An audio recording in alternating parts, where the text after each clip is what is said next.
Power built on fear is always fragile, and J-Rock ruled his streets by making sure no one dared to challenge him. So when his crew set their sights on Vanessa Williams, a frail black woman with cancer, moving slowly through her neighborhood, they saw nothing but weakness. They laughed, shoved her, took what they wanted, and walked away, believing the story ended there. They had no idea that Vanessa's husband, Mark Williams, was a former Marine with a lifetime of combat experience and an unshakable code.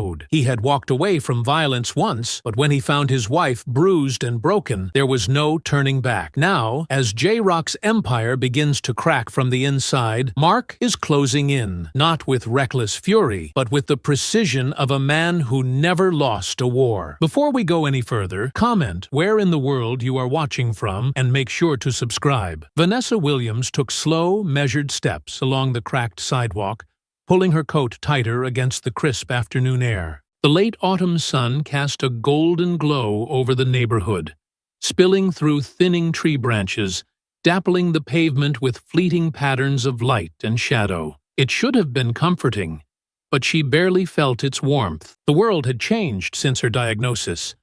Sounds seemed distant.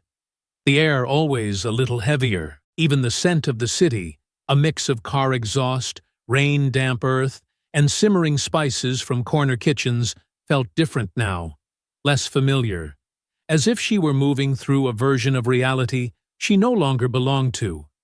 But today, for a brief moment, she felt almost normal. The scent of fried chicken and collard greens drifted from Miss Laverne's soul food restaurant, tugging at memories buried beneath the weight of the last few months. Long Sunday dinners with Mark, the clatter of plates, the rich laughter that once filled their home. Those days had felt endless, effortless, as if time itself had bent to their happiness. Now, every day was a fight, not just against the disease, but against the way people looked at her, as if she were fragile, as if she had already begun to disappear. A child's laughter rang out from a nearby yard, bright and untamed. A sound so alive that it cut through the fog in her mind. Vanessa smiled faintly, adjusting her scarf as a gust of wind tugged at its ends. Then she heard it. A whistle. Sharp. Purposeful. "Yo, check it," a voice muttered, her body tensed, her fingers curling into the wool of her coat. Instinctively, she glanced up and saw them. 6 men near the alleyway, lounging against the brick wall like they owned the street.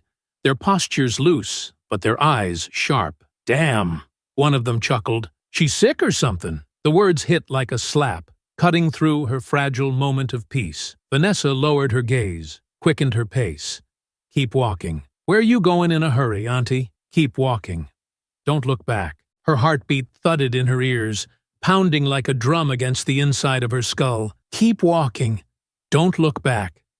Just a few more steps, and she'd be past them. Beyond whatever this was, she focused on the cracked pavement beneath her shoes, willing her legs to move faster, but then... footsteps. A slow shuffle at first, then quicker, more purposeful. They moved in, closing the space around her before she could react. Her breath hitched. A presence loomed just behind her. Too close. "Relax," a voice murmured, smooth and unbothered. Before she could turn, a hand clamped down on her shoulder. Firm. Possessive. Vanessa flinched, her body rigid with instinctive fear. She turned, meeting a wide, lazy grin that sent a cold wave down her spine. J-Rock. His confidence oozed through the smirk curling at his lips. The kind of arrogance that came with knowing he had nothing to lose and everything to take. "Ain't no need to be rude," he drawled, his voice thick with amusement. "We just want to talk." Behind him, a few of the younger ones shifted, their bravado flickering at the edges. Vanessa forced herself to stand straight, to keep her voice steady. "I don't have anything for you." J-Rock chuckled, low and dismissive. "Now that's just not true." A hand darted toward her purse. Reflex took over. She yanked it back, clutching it to her side. Her fingers tightened around the worn leather, knuckles whitening. "Come on, man," one of the younger gang members muttered under his breath. His voice wavered, almost reluctant. She ain't even got hair, man." The words hung in the air like an exposed nerve. Vanessa saw it then. Hesitation. Uncertainty. The boy looked at her, really looked, then flicked his gaze toward J-Rock. J-Rock's easy smirk faltered. His eyes darkened, sharpening like the edge of a blade. "She ain't got hair. So what?" he snapped, turning his full attention to the younger one. His voice, once playful, now carried an edge of challenge. "That means she ain't got money?" He took a step closer, shoulders squared. "You soft now?" Silence thickened between them, stretching unbearably. The younger one dropped his gaze, lips pressing into a thin, uneasy line.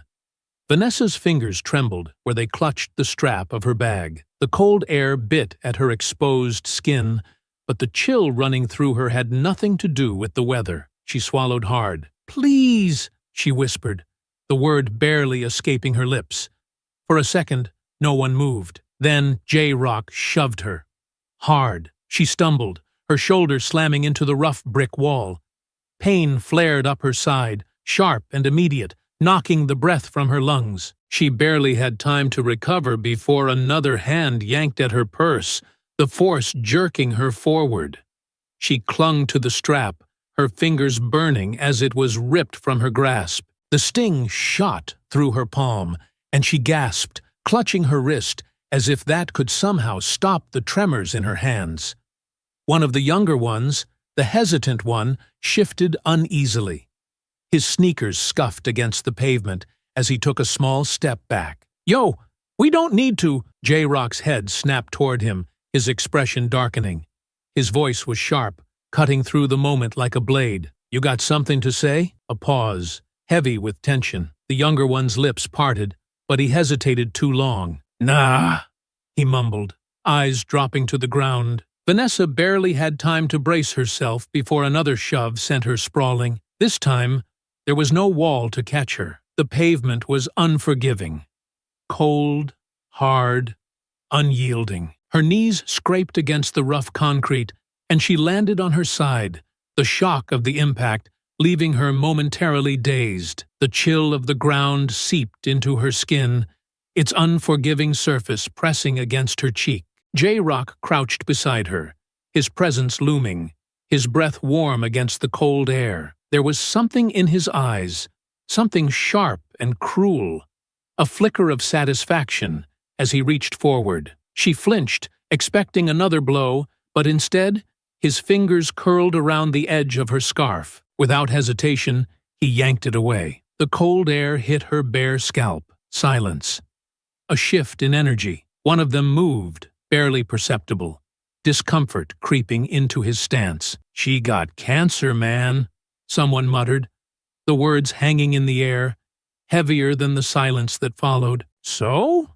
J-Rock scoffed, his voice laced with amusement and something meaner underneath. "Y'all feel bad now? Man, y'all weak as hell." His sneer deepened as he straightened up, brushing off his jeans like this whole thing was just another routine. "She still got money, don't she?" No one answered. Vanessa lay curled in on herself, gripping her ribs as sharp, ragged breaths escaped her lips. Every inhale sent a fresh wave of pain rippling through her chest. She couldn't fight back, couldn't even move without agony flaring through her body. All she could do was stay there, pressed against the unforgiving pavement, waiting for it to be over.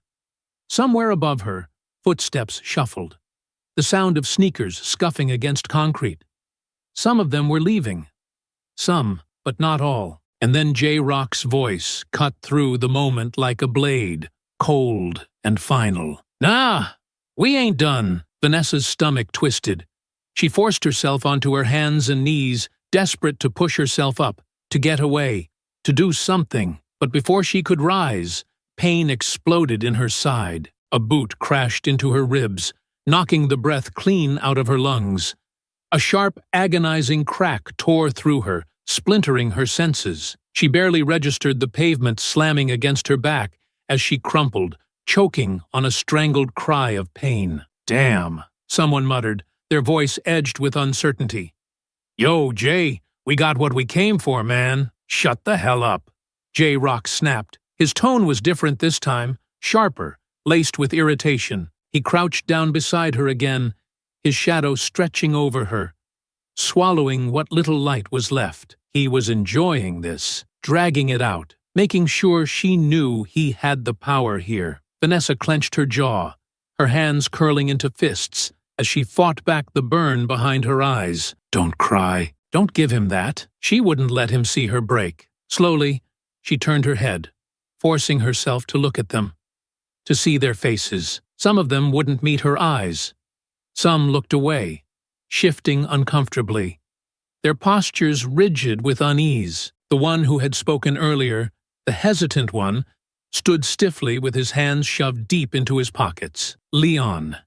She thought she had heard one of them call him that. His jaw was tight, his gaze flickering between her and J-Rock. There was something in his expression, a hesitation, a quiet battle behind his eyes, like he wanted to speak, but knew better, like he wanted to stop this, but didn't know how. She latched onto that hesitation, grasping it like a lifeline. Doubt lingered in some of them. It was subtle, a quiet discomfort shifting beneath their bravado.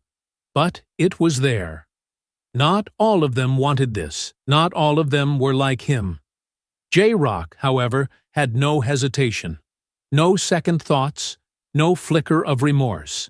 He was the kind of man who enjoyed the power, who reveled in it. His fingers twisted into the fabric of her coat, tightening around the collar as he yanked her upward, just enough to force her to face him. His grip was like iron, digging into the worn material, pressing against her skin. His breath hit her face, warm and sour, thick with the sharp bite of cheap liquor and stale cigarettes. "Look at you," he sneered, his voice laced with cruel amusement. "All weak. You ever think about just giving up?" Vanessa didn't answer. She wouldn't give him that. His fingers flexed against her collar, pulling her just a little closer. "I asked you a question." His voice was low now, dangerous, daring her to defy him. Pain rippled through her body, but she refused to look away. Her jaw clenched, her breathing shallow and uneven. Slowly she met his gaze, forcing the words past the tightness in her throat. "And I'm not answering." For a second, just a second, his expression flickered. Annoyance, maybe surprise. Then, just as quickly, it was gone. His hand moved fast, too fast for her to react. The back of his palm struck her across the face with brutal force, snapping her head to the side. A burst of white-hot pain exploded behind her eyes. The world tilted, blurred at the edges, and before she could catch herself, she was falling again. The pavement was unforgiving, the impact rattling through her bones. "Man, come on," Leon muttered, his voice barely above a breath. "She already down." J-Rock's head snapped toward him, his glare sharp enough to cut. "The hell you sayin'?" Leon's shoulders tensed. For a second, he looked like he might back down. But then he squared his jaw, forcing himself to speak. "I just mean, she ain't fighting back. We did what we came to do." His voice wavered, uncertainty flickering beneath the surface, but the words were out now, standing between them like a challenge. J-Rock studied him, his expression darkening, unreadable. The air grew thick with something unspoken. Then, unexpectedly, he laughed. "Aight," he said, pushing himself up, brushing off his hands like this had been nothing more than a chore. "We done." Vanessa didn't move, didn't breathe. She stayed perfectly still, listening, waiting. Footsteps shuffled away, some quick, eager to leave. One pair hesitated, then followed. She didn't look up until the last of them had disappeared. Silence, the kind that felt too big, stretching out endlessly around her. For a long moment, she simply lay there, staring up at the empty sky. The deep, dark blue stretched overhead, distant and indifferent, as if none of this had happened, as if she were nothing more than another piece of the cold pavement beneath her. Her ribs ached with every breath. Her face throbbed where J-Rock's hand had struck. But the worst pain wasn't in her body. It was deeper, settling somewhere inside her, twisting like a knife. This place, her home, no longer felt safe. The streets she had walked for years, the sidewalks worn with familiarity, now felt foreign, like they belonged to someone else. The air was thick, pressing in around her, heavy with something she couldn't quite name. She sucked in a shaky breath, her chest tightening as pain lanced through her ribs. The sting in her eyes burned, but she refused to let the tears fall. Not here, not now. Slowly, carefully, she rolled onto her side, her body protesting every movement. Fire shot through her ribs with each inch she gained, but she gritted her teeth, jaw locked against the pain. There was no other choice. Giving in wasn't an option. Inch by inch, she forced herself onto her knees, steadying her weight against her palms. The rough pavement dug into her skin, but she barely noticed. Her gaze landed on her scarf, lying a few feet away, trampled and dirty. The sight of it sent a fresh wave of something hollow through her chest. With trembling fingers, she reached for it, her hands unsteady as she brushed off the dirt. The fabric felt rougher now, weaker, like something that had been stepped on one too many times. Still, she wrapped it back around her head, the motion careful, deliberate. It felt like trying to hold together something that was already broken. Vanessa staggered as she pushed herself upright, her balance unsteady. She needed to get home. That was the only thought that mattered. Home. She didn't notice the blood at the corner of her mouth, the dark smear against her skin. She didn't notice the way her body hunched forward protectively, as if bracing for another blow. She didn't even notice the quiet set of eyes watching from a nearby doorway. Lingering, hesitant, she just walked, step by step, home. The moment Mark Williams pulled into the driveway, he knew something was wrong. It wasn't anything obvious, no broken windows, no signs of a struggle, but it was in the stillness, in the way the house seemed to hold its breath. Usually, there was life here. Music playing from the kitchen, the soft hum of the TV drifting from the living room, the subtle sounds of a home lived in. But tonight, there was only silence. His gut tightened. He shut off the engine and stepped out, his boots crunching against the gravel. The air had turned colder since the morning, crisp with the bite of approaching winter. But the chill that ran down his spine had nothing to do with the weather. Something wasn't right. Mark unlocked the front door and stepped inside, his senses on high alert. "Vanessa?" His voice was calm, steady, controlled. No answer. His gaze swept the living room, empty. A half-full glass of water sat on the coffee table, untouched, the condensation gathering in a small ring beneath it. The coat she usually hung neatly by the door was crumpled on the floor, discarded carelessly. That wasn't like her. His pulse ticked up as he moved through the house, his footsteps purposeful but quiet. Then he heard it.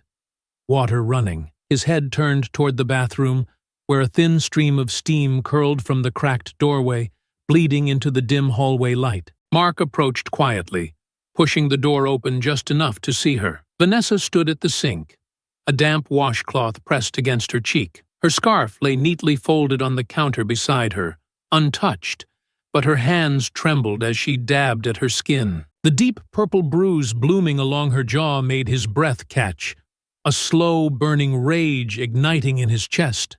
Sharp and violent. She didn't flinch when he stepped inside, didn't even look up. His voice, when he spoke, was low, measured, controlled only by force. Who did this? For a long moment, she didn't answer.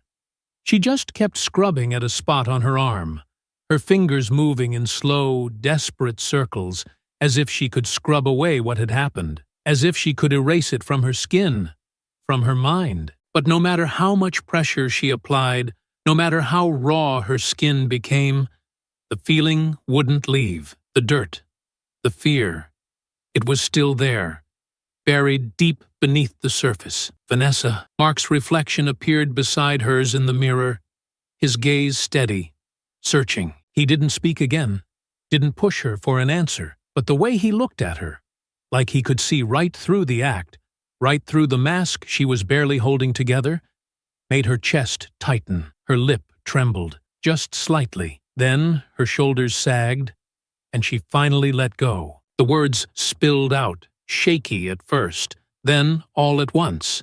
Everything. The gang. The shoving, the laughter, J-Rock.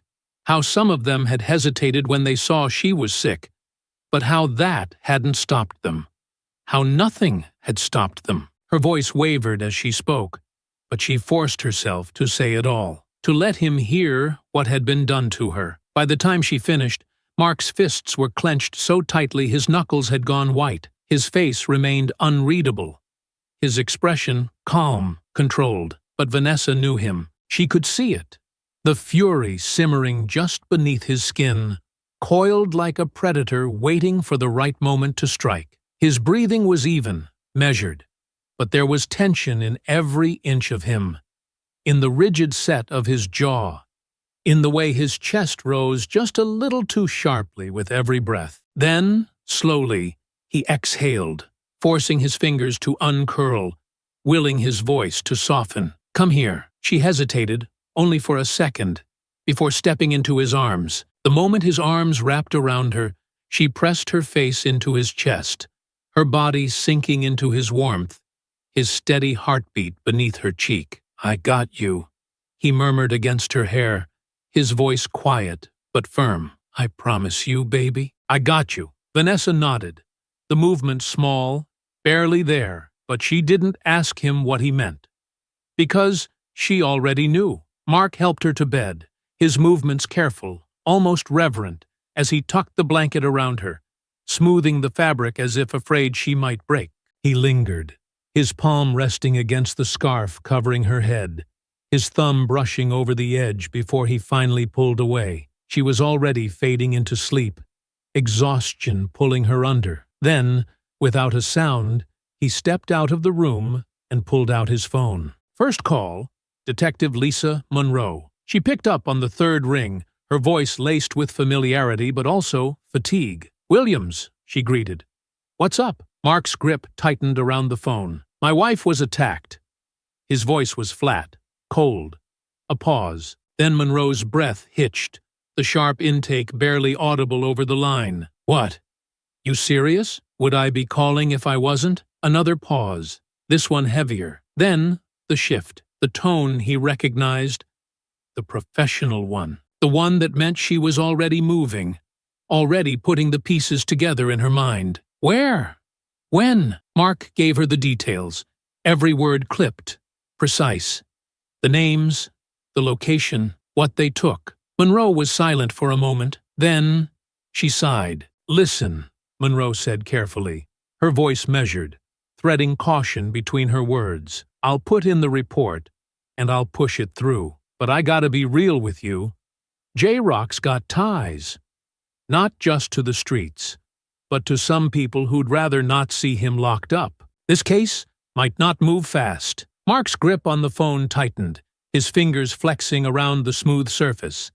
His jaw locked, the muscle ticking as he forced himself to breathe through the frustration clawing at his chest. When he spoke, his voice was low, steady, but the weight behind it was unmistakable. "It'll move fast." Monroe heard it, the edge in his tone, the quiet threat laced between the words. "Mark," she warned, her voice firm, controlled, but edged with something close to concern. "Don't do this. Let me handle it." His response came too quickly, too easily. "I am letting you handle it." A pause. Then, just as evenly, "For now." Monroe cursed under her breath, the frustration bleeding through the line. "Damn it, Williams. I know that tone." The call ended. Mark sat in the dark for a long time, staring at the floor, listening to the quiet hum of the house around him. The air was thick with stillness, the kind that came after something broke. His mind drifted, back to the man he used to be, the man he had spent years burying, a soldier, a weapon, a man who knew how to make things disappear. He had left that life behind, built something different with Vanessa, something steady, something real, a life not defined by violence. But now that life felt like an illusion, if the cops wouldn't move fast, he would. J-Rock and his people thought they ran these streets, thought they could do what they wanted without consequence. They had no idea who they'd just crossed. Mark sat at the kitchen table, laptop open, fingers tapping a slow, rhythmic pattern against the wooden surface. The dim light overhead cast long, stretching shadows across the room, the glow from the screen reflecting in his eyes. He wasn't just angry. Anger was reckless, impulsive. He was past that. He was calculating. Vanessa was asleep in the next room, her breathing soft and even. But Mark wouldn't rest. Not now. Not until he had what he needed. Names, locations, a plan. His mind was already working, dissecting every detail, every possibility, every weak spot in J-Rock's operation. He started with the basics: local gang activity, known associates, prior arrests. J-Rock wasn't just some street thug shaking people down for pocket change. He had a network, a reputation. And reputations weren't invincible. They could be dismantled, piece by piece, until there was nothing left but fear and ruin. The police database was off-limits, but Mark didn't need official records. He had his own sources, people who owed him, people who understood the value of information. Without hesitation, he reached for his phone and dialed. The call barely rang before a voice answered on the first ring. Williams.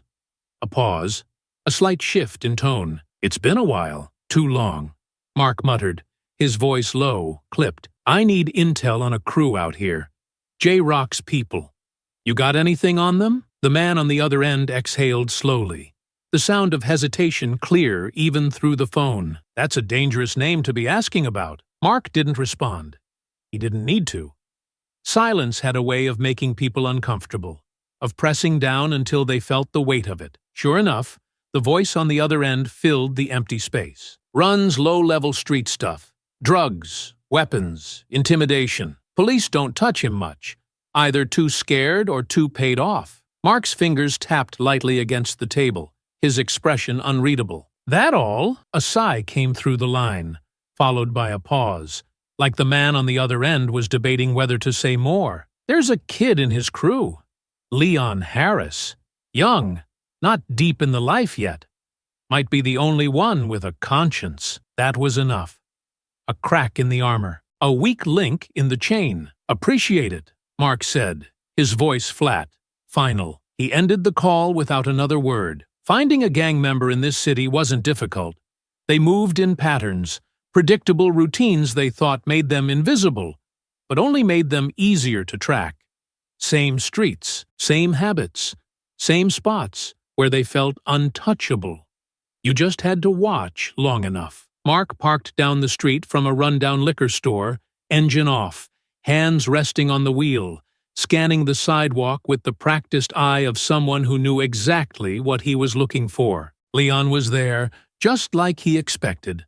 Shoulders hunched, hands shoved deep into the pockets of his hoodie, standing just outside the weak glow of a flickering streetlight. He wasn't posturing like the others, wasn't laughing, wasn't trying to prove anything. He looked uncomfortable, out of place. That made things easier. Mark stepped out of the car, his movements efficient, purposeful. No hesitation, no wasted energy. The moment Leon sensed someone approaching, he turned slightly, but he barely had time to react before Mark was beside him, gripping his arm in a way that looked casual. Just two men talking on the sidewalk, but felt like a warning. Leon stiffened instantly. Yo! Walk, Mark ordered, his tone leaving no room for argument. Leon hesitated. I don't. The pressure on his arm increased, just enough to send a message. Walk. Leon swallowed, his Adam's apple bobbing, and moved. Mark guided him away from the sidewalk, down the narrow space between two buildings where the light didn't reach. Not completely out of sight, but out of reach of prying eyes. Enough privacy to have the conversation Mark needed to have. Once they were alone, Mark let go, but his stance didn't shift. He didn't need to loom over the kid.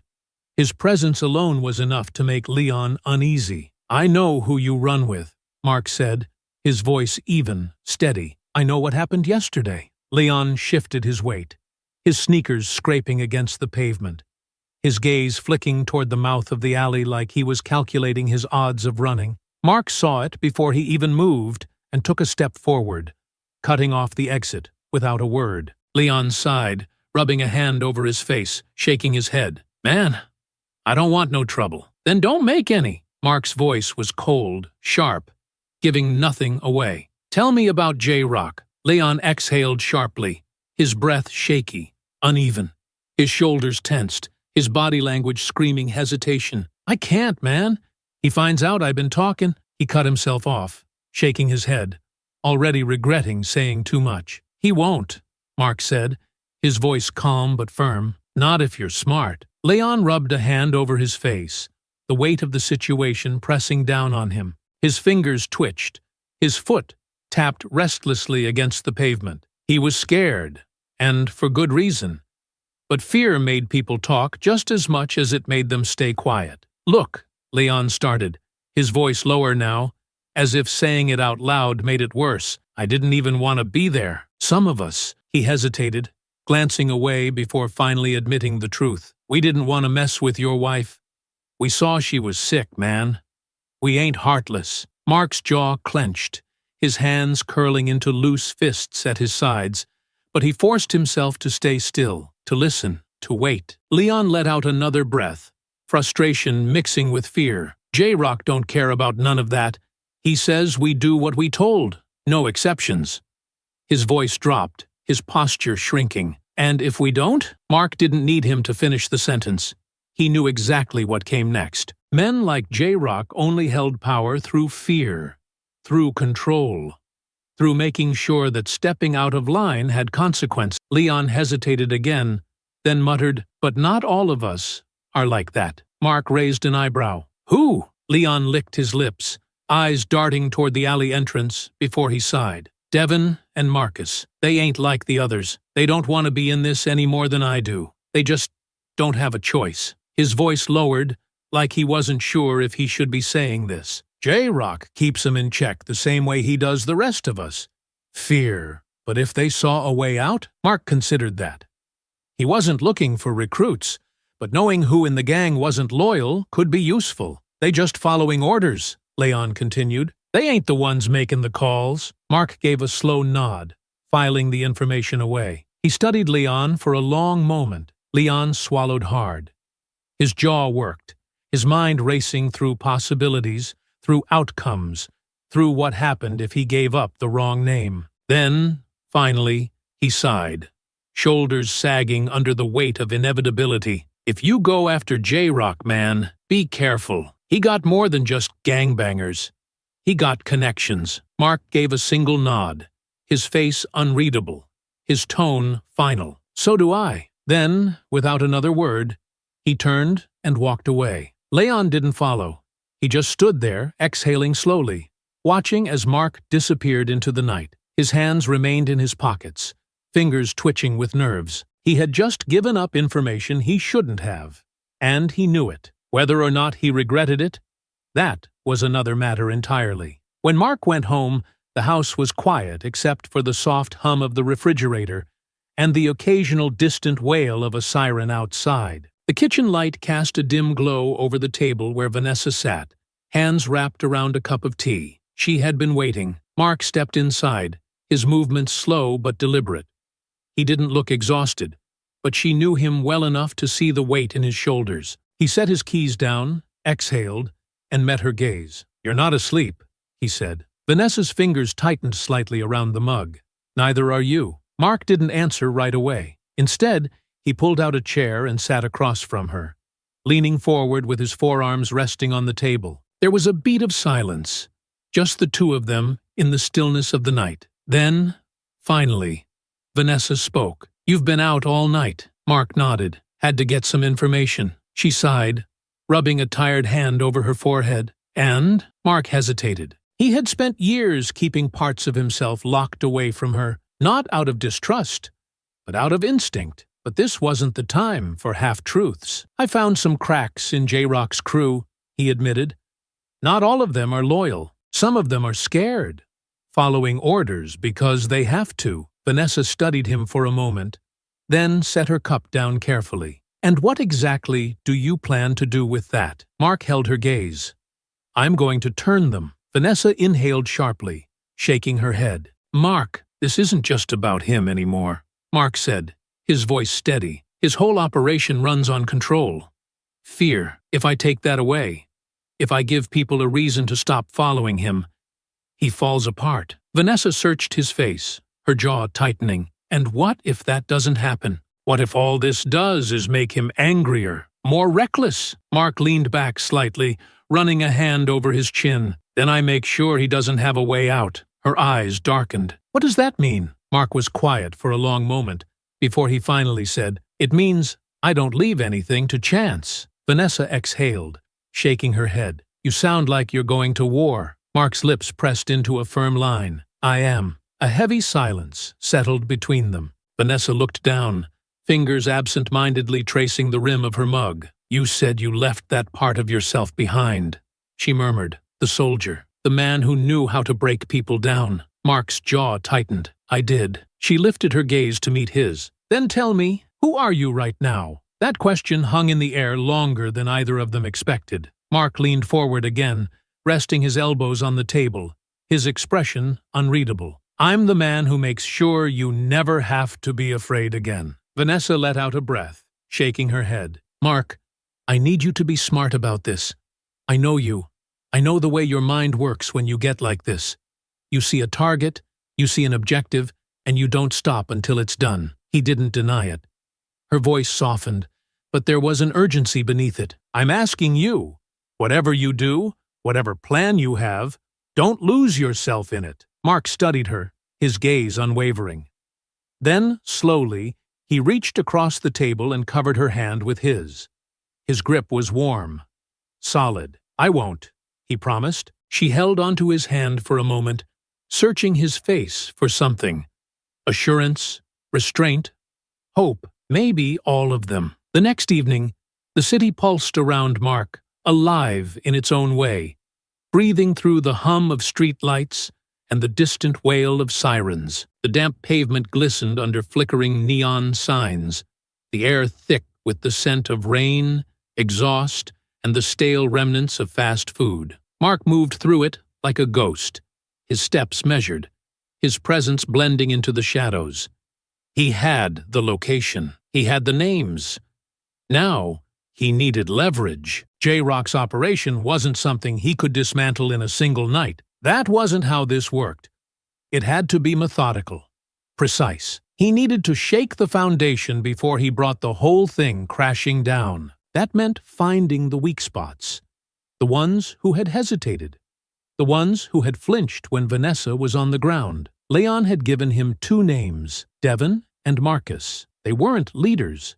They weren't killers. They followed orders because they were afraid, and fear could be redirected. Mark had been trailing them for 10 minutes, keeping just far enough back to remain unseen, watching as they moved through their usual routine. The bodega wasn't the place.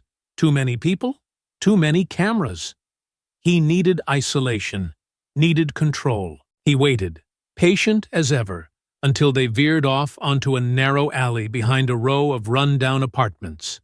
Perfect. He struck before they even knew he was there. One swift step. A hand clamped over Marcus's mouth, yanking him backward into the darkness before he could make a sound. His body tensed, muscles jerking as he tried to struggle.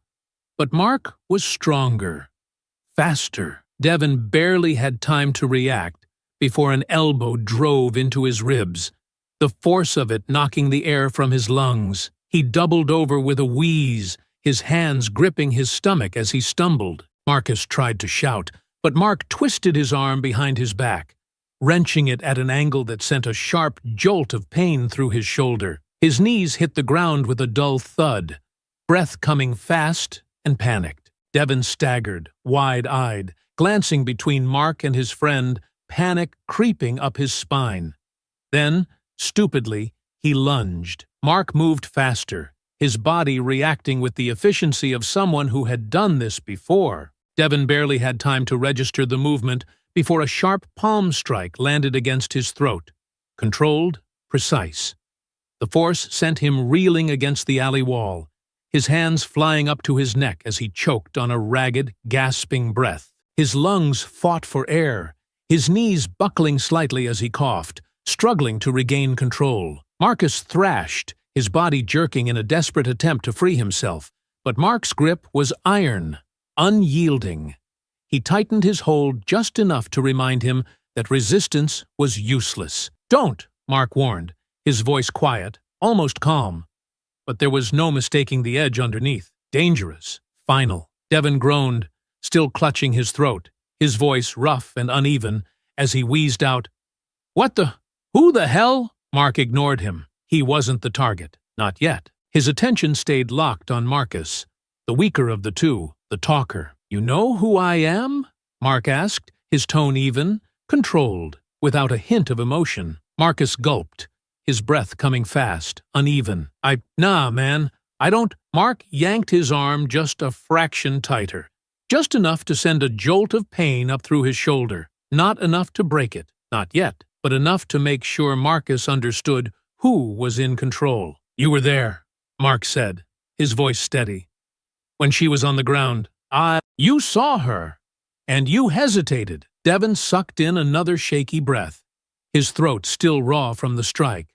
But he managed to croak out, "Look, man, we didn't want to." "You still did," Mark cut in, his voice unyielding. He loosened his grip just slightly. "Why?" Silence, a hesitation that stretched too long. Then Marcus cracked. "It was J-Rock," he blurted, the words tumbling out fast, frantic. "It was all J-Rock, man. We just do what we're told." Mark's grip loosened just enough to let Marcus breathe. "Go on." Devon, still rubbing at his throat, exhaled sharply. "Some of us, we ain't like that. We saw she was sick. We saw the scarf." His voice trailed off, his head shaking slightly. "But J-Rock? He don't give a damn. He said we do what we told. No exceptions." Marcus nodded quickly, words spilling out in a rush. "We ain't have a choice, man. If we said no," Mark's jaw tightened, his expression unreadable. He didn't need to hear the rest. He already knew what happened to those who questioned J-Rock. Fear was his weapon. And now, it was Mark's. "You have a choice now," Mark said, his voice steady, unwavering. "You either stay under his boot, or you start thinking for yourself." His words hung in the cold night air, pressing down on them like a weight. There was no anger in his tone, no threat, just fact. Marcus swallowed hard, shifting uncomfortably. His eyes darted to Devon, looking for some kind of reassurance, but all he found was the same uncertainty reflected back at him. "Man, we can't just walk away," he muttered, his voice low, almost defeated. "You can," Mark countered simply. "You just have to decide if you will." A long silence stretched between them, thick with hesitation. The city hummed in the background, distant car horns, the faint echo of music from a passing car, the occasional shuffle of feet on pavement. But here, in this alley, everything else faded. It was just them. A moment. A decision. Devon cracked first. His shoulders sagged slightly, his hands flexing at his sides before he finally spoke. "J-Rock's got shipments coming in," he admitted, his voice quiet but certain. "Guns. Big ones. He got people bringing them to the auto shop." That got Mark's full attention. His expression didn't change, but his posture shifted just slightly. A weapons shipment, a major deal. A weak point. Marcus shot Devon a glare, but he didn't deny it. He knew the truth was already out. Mark released his hold on them, stepping back, letting them breathe. "You just made a good decision," he told them, his tone as even as before. Devon and Marcus exchanged a glance. They were shaken, rattled by what had just happened, but something in their eyes was different now. Uncertainty, doubt, maybe even the first traces of regret. They weren't blind followers anymore, not completely. Before Mark turned to leave, he met their eyes, his expression unreadable, his voice calm. "J-Rock's time is running out. Figure out what side you want to be on when it does." Then, just as quickly as he had appeared, Mark was gone. Later, he sat in his car, parked across from an empty lot, the glow of the dashboard screen casting faint shadows across his face. He replayed the conversation in his mind, committing every detail to memory. A weapons shipment, an auto shop, a perfect pressure point. But he couldn't take on J-Rock alone, not yet. He needed someone on the inside. He needed Leon. Leon wasn't hard to find. He never was. Mark had been watching him for the past 2 nights, tracking his movements, studying his routine, and Leon had no idea. The kid was slipping. His hesitation was obvious. He lingered on the edges of J-Rock's crew, hanging back when others moved forward, keeping his head down, but never fully blending in. He was caught between 2 worlds, too deep to walk away, but already questioning whether he wanted to stay. He just needed a push. And Mark was going to give it to him. Tonight, Leon was alone. He sat slumped on a rusted bench near an abandoned bus stop, hood pulled low over his head, legs spread apart, fingers drumming anxiously against his knee. His eyes kept darting around, scanning the empty street, watching shadows like he expected something, or someone, to come for him. He already looked like a man who had decided he didn't want to be here anymore. Mark approached silently, his footsteps light, his presence undetectable until he sat down beside him. No warning, no hesitation. Leon flinched, his body jerking slightly as he turned, eyes widening. "The hell? Relax," Mark muttered, his voice low, steady. "If I wanted you dead, we wouldn't be talking." Leon froze, his muscles going rigid as his brain caught up to what was happening. His fingers twitched, and for a second, Mark could see the thought cross his mind. Run, fight, do something.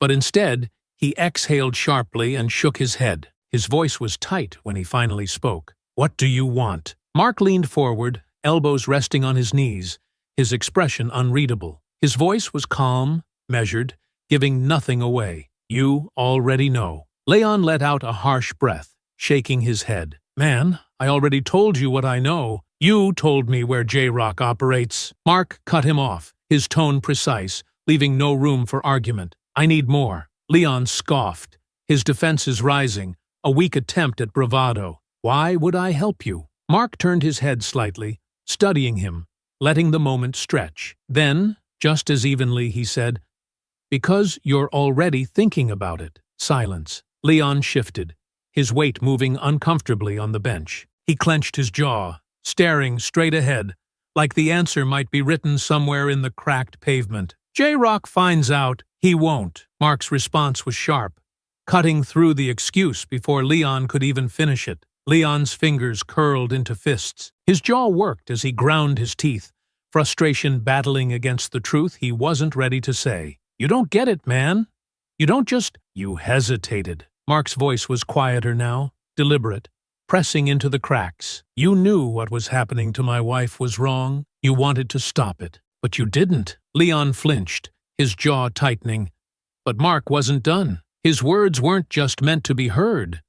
They were meant to sink in, to linger, to force Leon to face the truth he had been avoiding. "So, here's your chance," Mark continued, his tone unwavering. "You can keep telling yourself you don't have a choice, or you can actually do something that matters." Leon exhaled slowly, rubbing his hands together, his fingers twitching with nervous energy. His gaze dropped to the ground, unfocused, as if searching for an answer that wasn't there. Mark didn't push. No more words, no more pressure.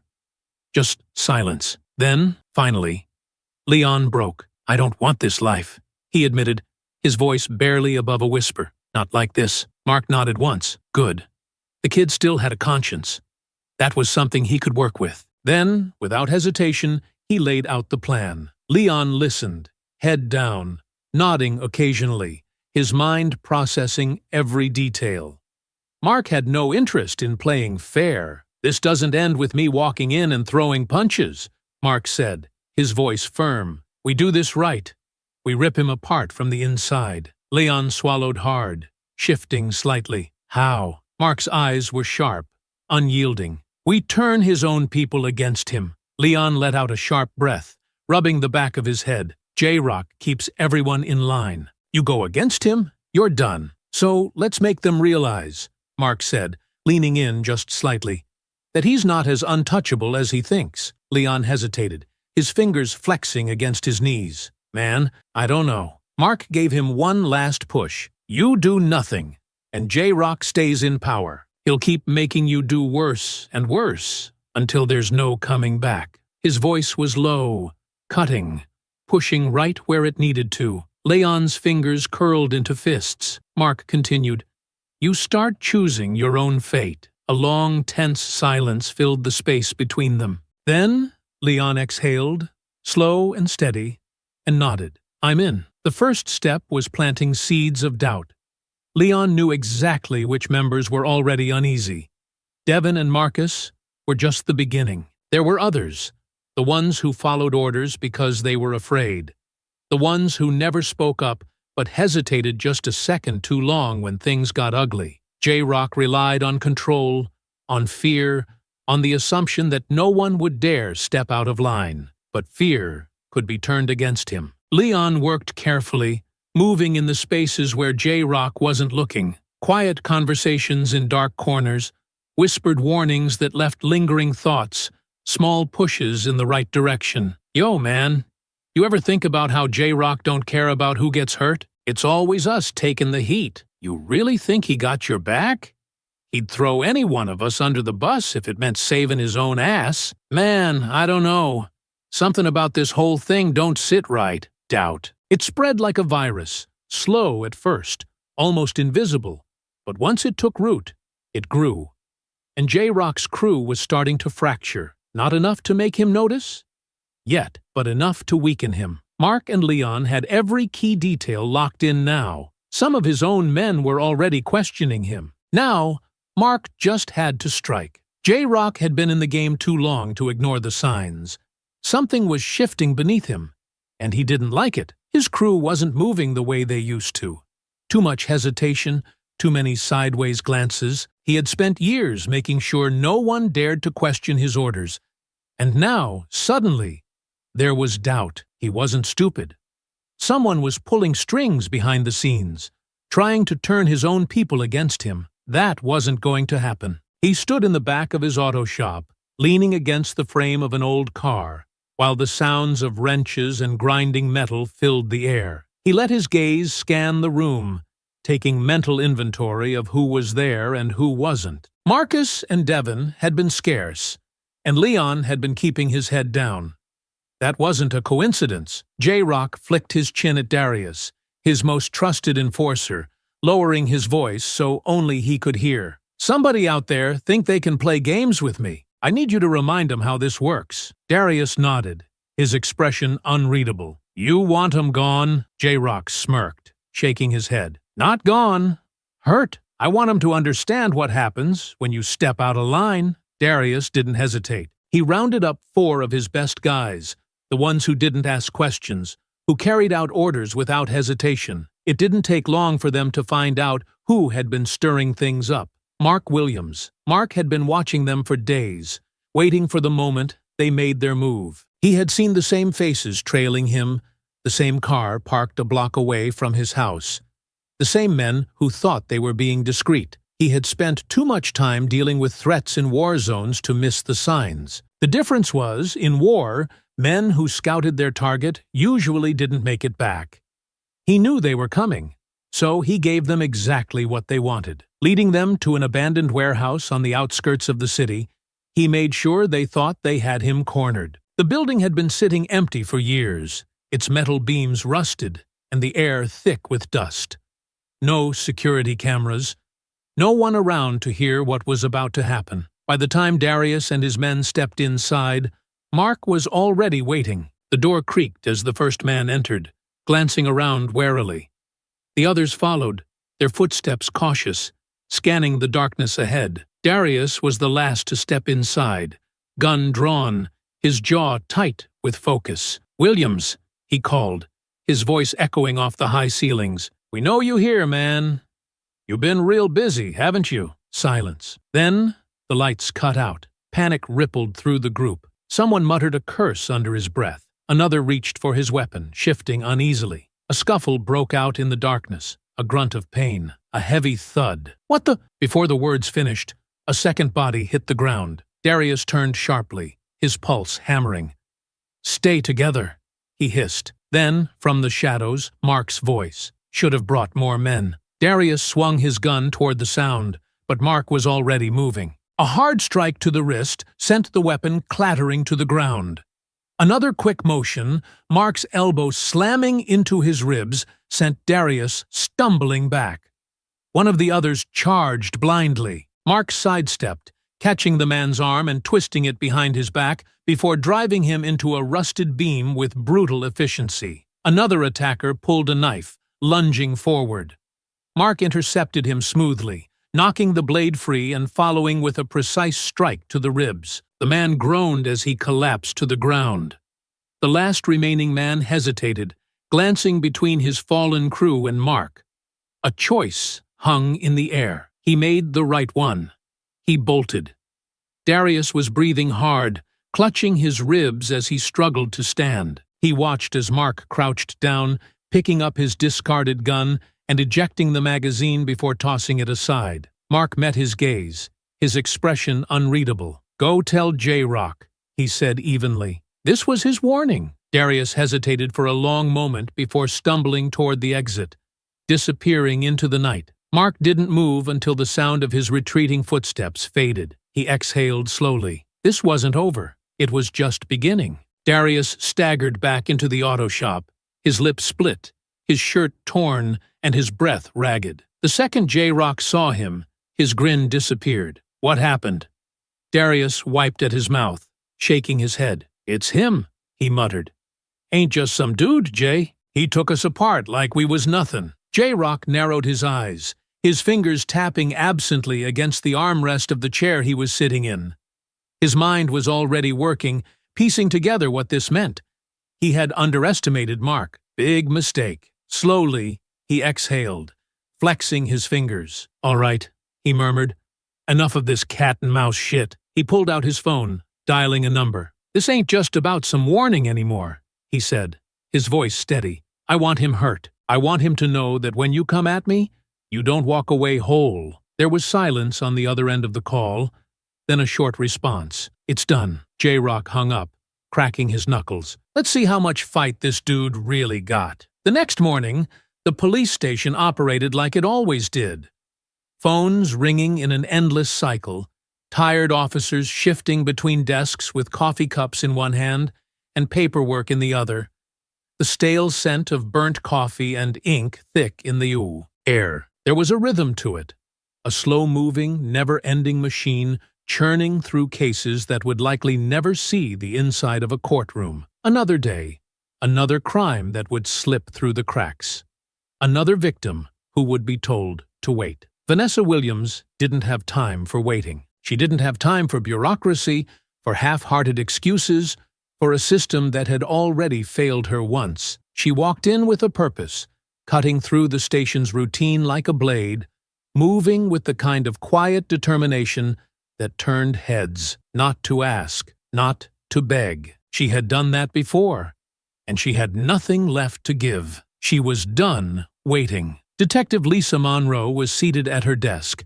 eyes flicking across a report, already weary from the cases stacked around her. She barely had time to glance up before Vanessa was standing in front of her, her presence so sharp and unwavering that it made Monroe straighten instinctively. Vanessa wasn't here for pleasantries, and her voice cut through the background noise like a warning shot. "You need to arrest J-Rock." Monroe let out a slow, measured breath before leaning back in her chair, already anticipating the fight. "Mrs. Williams, don't." The word came out fast, firm, a single syllable weighted with weeks of frustration and loss. Vanessa's hands curled into fists against the desk, her knuckles pressing into the worn wood. Mark already made his move.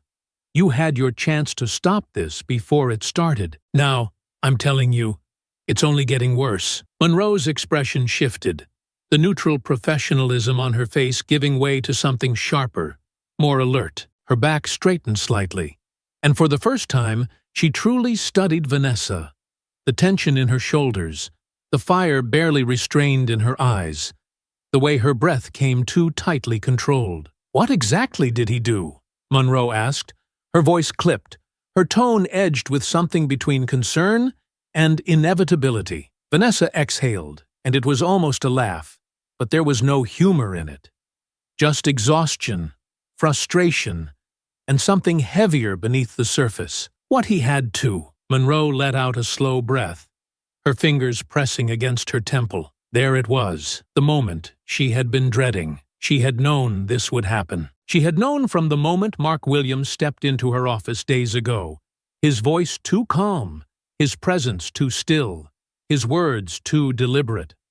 A man like him, a man with his kind of past, wasn't going to wait around for justice to move at the speed of paperwork. Damn it, Vanessa. Monroe finally spoke, her voice lower now, her tone carrying a weight of its own. You know, if Mark